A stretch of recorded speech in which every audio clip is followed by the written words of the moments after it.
Hello, long time no see. Thank you for wanting to watch this video. My name is Trip Starlick, and I like to play Otome games, and I know it's been a long time. I know I just said that. This is my review of Hanakare, or Him, the Smile, and Bloom. This wasn't what I expected to be my next Otome review. I wrote an entire script for Cupid Parasite and Cupid Parasite's fan disc, Sweet and Spicy Darling, right? That's what it's called. But I just didn't, I wasn't getting the points across that I wanted to get across. I was really unhappy with it. Cupid Parasite is one of my favorite Otome games, and I really want to do it justice, so I'm going back to the drawing board with that one. I don't know when we'll see it, if we'll ever see it. Maybe I'll just do a silly little review instead of a extensive one like I originally wanted to do. But today I have this review. I was very silly. I was in a very sleepy, silly mood when I recorded this, and I think you'll hear that. I don't like particularly spoil anything for the plot, but I do talk about like plot points more than I normally do. So if you are worried about any sort of spoilers, go ahead and just skip to the end. I guess that's my recommendation. But I don't believe I really spoil anything. It's just I express my opinion more than I normally do, I think. So thank you. I hope you enjoy this video. See you at the end. Bye. Him, the Smile, and Bloom is an Otome game developed by Mintlip in 2024. When the game came out, it was also available in English. It came out as a Japanese release, but it was available in English. You could not easily acquire it. You had to go to the Japanese Nintendo eShop, and it was quite obvious that the game just had like a machine translation. So I don't think when it came out initially in 2024, I don't think a lot of overseas Otome fans played this game on release. I didn't. However, the publisher P-Cube announced that they would be undertaking an official English localization of the game, which released this past spring. At time of recording, that would be spring of 2025. The game released without the full localization. So the goal was to get a full, like, actual English, like, translation of the game. The game initially released in April or whatever, I think, without the full localization translation fixes being put in place. But as I was playing the game, the full translation patch released, so there aren't any more, like, glaring translation issues left in the game. I kind of regret not taking more screenshots to compare the changes, but it's okay. In any case, I would like to thank PQ for allowing me a free copy of this game for review. The game itself has a very simple synopsis. Him, the Smile, and Bloom showcases 4 love stories set around, set around a flower shop called Phil Flower. It just so happens that all 4 of these love interests work here. Each story revolves around it. It often focuses on its flower language meaning. The 4 love stories each tell a different kind of romantic tale. Coworkers to lovers, childhood friends to lovers, long-lost high school classmates to lovers, and, like, contracted work to lovers, question mark. Okay, so they're all different, but 2 of those don't sound that different.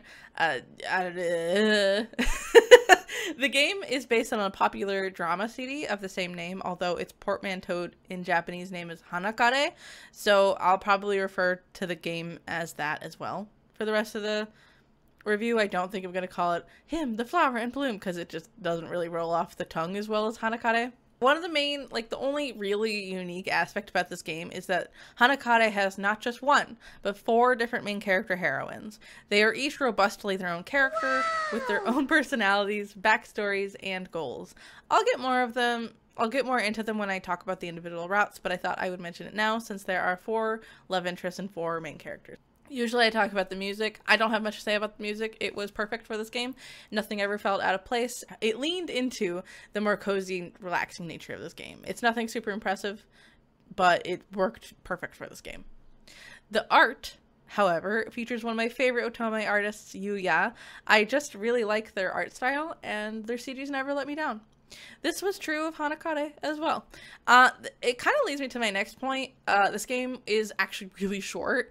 I only have like 25 hours of playtime total for this game, which is teeny tiny compared to most Otome games. Usually my Otome games have like 60 to 80 hours after I've completed it. They take me that long. That being said, there wasn't any shortage of CGs despite the routes being notably shorter than most Otome games. Each love interest has about 11 CGs, and while that might seem like a small number, it felt like the perfect amount for this game and each route's pacing. The art is also all beautiful, as to be expected from Yuya. So the common route. Usually I like to talk about the common route. There isn't one in this game. There just isn't one. There's simply a very small intro that gives you an idea what each route is going to be about, and then you just pick the guy that you want to start with. Each route is encapsulated in itself. By that I mean that each route is completely separate from each other, so it literally doesn't matter who you pick first or which order you pick them in. You do get like little hints of the other routes here and there from the other love interests, but you never get any direct references. Like, everything kind of exists in its own little sphere. So instead of a common route, I'm going to talk about the one unique system that this game has. It has a flower language catalog. The love interests are very knowledgeable about flowers and also talk about them constantly since they work in a flower shop. Makes sense, right? The flowers that have been previously mentioned are highlighted in a different color in the chat dialog box, and then you can go to the flower catalog by, I think it's like hitting the plus button, to see its meaning. And I thought that was really cute. Personally, I love flowers, even though I'm highly allergic to them, and I love looking up what flower language it means, like what each flower means in flower language. I just think it's fun to see the meanings of flowers, and it just felt a nice treat here. Like, it was a nice little, like, extra thing, because this is such a this game is so short, it's so simple, it's so like tiny and compact, that having this like was like, yay, something extra to look at, yay. So I think I can get into the love interest and the main characters now. So these people look like giants compared to me. So this is Wataru and Serina. This is Wataru. This is Serina. The flower that represents their love is Tweedia. Tweedia represents a blessed love and heart of the believer. These two characters gave me the most transparent, cutesy, healthy, even relationship that I've ever seen in an Otome game. Or maybe just romance in general. Any romance that I've ever read. Wataru is the youngest employee at Philflower, working there part-time as he's like finishing his college degree.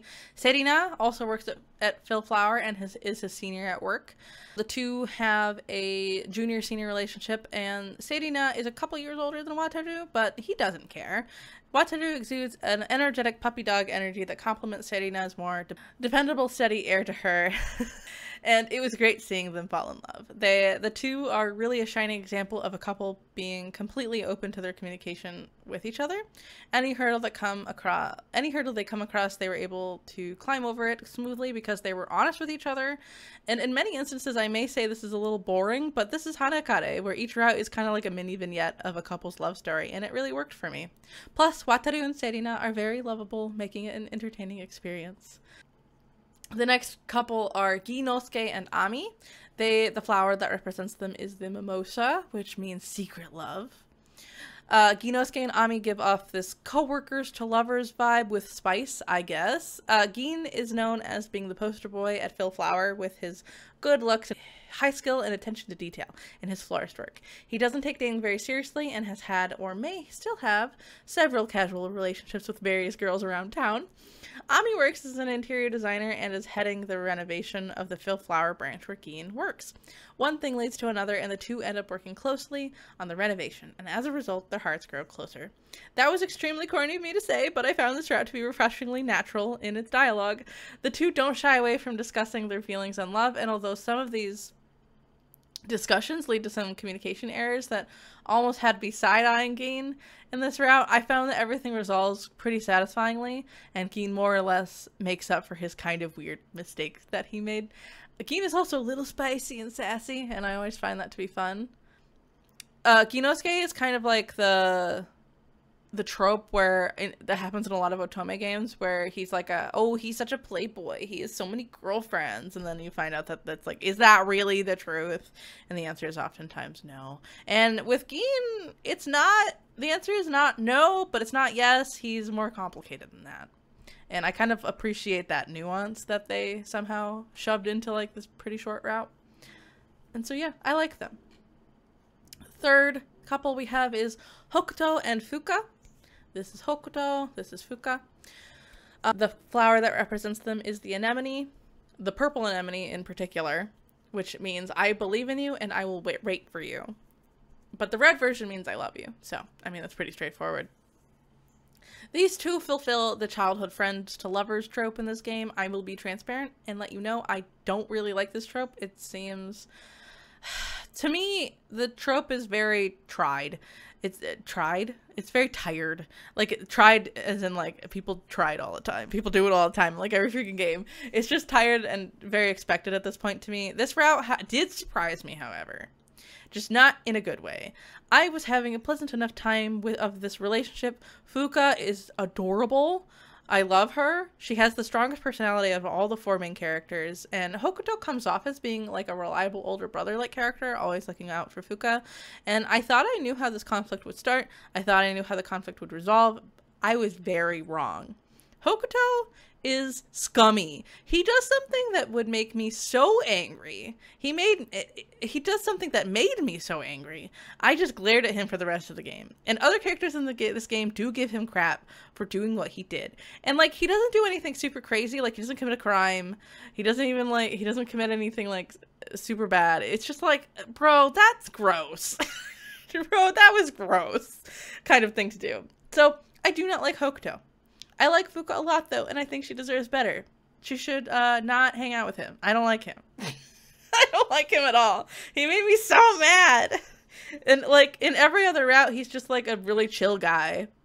He seems like a very good, like, boss. Like, he's the manager at Philflower. Like, he's a really cool guy. He's probably a good boss. But, man, like, what the fuck, bro?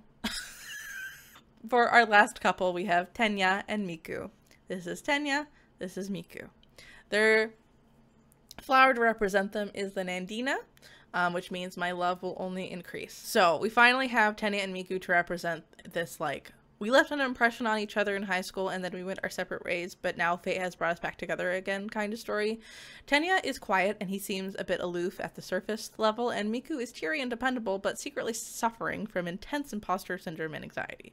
This route, despite being short, really delivered on giving me like these characters' backstories, like how they got found, how they met each other, how they got to where they are now, and they really don't beat around the bush in giving you the romance you are seeking in this game. I imagine like this is the kind of thing you'd want to see from playing this game. Tenya is quiet, but he isn't shy at all, and I found that to be kind of refreshing.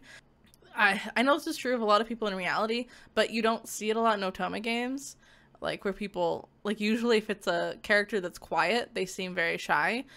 He's really not shy at all. He just only speaks his mind when he feels like it. Yeah, this couple has a really cute, like, relationship, and I really enjoyed experiencing it. I think it's the best written out of all of the 4 routes. And now, so there aren't that many, oh, I left this in here! I'm just gonna leave this up here. The cons could be that the very short routes, you can't go back in dialogue, and Hokuto. I fucking hate Hokuto. I'm gonna talk about that later. Anyway, let's talk about the side characters. So, there aren't that many side characters in this game. It is a very tiny game, but there are a couple, and they do pack a punch. I adore Kozue. I love her. She is so cute, and she's like the great icing on the cake in every scene she's in. Ray is sassy and strong, to the point where I'm confused that he didn't have a route of his own. Like, yeah, you're right, Strix, he's hot. Like, I don't get it. And then Shikashi is just there. He's just another character. He's cute, but he's not important at all compared to these other 2 characters. Actually, there's a CG that centers around Kozue. That's probably my favorite CG in the whole game. I'm not going to share it because it like, goes against like what the publishers are asking us to show, but if you know, you know. If you played the game, you know. And so now I have to give the awards to Best Route and Best Boy. First, I'm going to talk about Best Route. My favorite route was Tenya and Miku. I think they have the best plotted and written route, even though it's just as short as all the other routes. They give us enough time to see why these 2 characters would fall for each other, and gave us enough information to completely believe that Tenya really has been in love with Miku this whole time. Even though it's been like several years have passed. It was most satisfying to me as a reader. I don't know how else to put it. It was just really put together. Like, it's kind of like, wow, Tenya is a walking green flag, whereas and I had just been Hokuto's route where he's like a walking red flag. In disguise, as disguised as her green flag. Miku's really intense, like, imposter syndrome felt very realistic to me. I don't know. There's something about their relationship with each other, like, it felt the most satisfying. Like, if this were to actually be, like, if I was to see this in a different medium, like, say they put it as, they animated it as an anime, or they wrote, like, a book about it, like, this is the story I would want to read out of all of the routes. But my favorite boy, if you've watched any of my Otome videos, if you've seen any of my reviews, this is probably not a huge surprise, but my favorite character is Ginosuke. I really can't resist a guy who seems like a piece of crap, but is actually gold on the inside. It's just like kind of my favorite kind of guy in Otome games. More than that, though, I found his honesty about his feelings towards love to be refreshing for a love interest in an Otome game. He genuinely wasn't putting on airs for Ami, but it was kind of like because of that, because he wasn't putting on airs about how he feels about relationships and how he goes about love and what he thinks of it and everything. That's why Ami falls in love with him, and I thought that was really cute. He's not the best at communicating, but he does get better at the end of his route, and I think that's like, you get a gold star for that, bro. So in conclusion, I have a lot of things to say actually still. So if you made it this far, if you're still listening to me, you probably have a good idea about how I feel about this game, but I'm going to wrap it up into a little bowl. Hanakare is a simple contemporary romance otome game. Each route is pretty short, and I appreciate that it never felt like it was wasting my time. The routes are paced pretty well all around, and you get to experience each couple's blossoming romance, and even some of the time that they spend together after they start dating. The game didn't quite satisfy me in the way that a full meal would, you know? Like, it's not like a full meal type of game, it's like a light lunch. I don't really think that's like a detracting point of this game. It's just a little different than the sprawling fantasy epics or like 8 love interest casts that I've gotten used to from the games I played in 2024. The game does have some aspects that I do think are cons though, mostly just that the system is kind of weird, like the UI is a little weird. Most Otome games give you an option to return to previous dialogue in the dialogue box menu, but this game doesn't have that feature. This isn't the worst thing ever, but it does mean that if you're unsure of your answers when given dialogue choices, you must save before making the choices, because there is no love catch system either. And I know not all Otome games have love catch, but I think it's been a pretty good improvement on the genre as a whole, because like, you know that you made the right choice when you made it, so you don't have to make as many scum saves as much. And I like that. I don't mind scum saving, it's fine. That's just kind of the nature of like a dating sim or a visual novel. But I don't know. I think it's not a huge con, but it is inconvenient. I didn't struggle as much with this except in Hokuto's route, and I think that's more on me because I didn't like him. Before the language patch, I would have said the language barrier was kind of a con as well, but since that's been fixed, it is no longer an issue. Overall, I had a nice, very chill experience with this game. It scratched that itch I get every few months to read a contemporary romance novel, and I actually think if you're someone who reads a lot of contemporary romance and you want to try an Otome visual novel, this is a pretty good place to start. I think Sympathy Kiss is also a good start, but this one, Hanakare, removes the weight of like having like 8 love interests to choose from. It's a lot more complicated than this game, and this is like a nice, refreshing like dive into it. It's like I'm just getting my feet in the water instead of like going headfirst into the pool. While I was playing this, I thought to myself, wow, I wish this game had been out when I played Vierge Evermore. It would have been a great palate cleanser. And I mean, it's fluffy, it's cute. There really isn't any suffering to experience except maybe Hokuto. I still hate him, but even then, that's more anger than emotional devastation. So ultimately, yes, I do recommend Hanakare, but I specifically recommend it when you want something that's extremely light and fluffy and don't go into this thinking you're going to get an 80-hour Otome game, like, in-depth experience. It's literally like the beach read equivalent of an Otome game.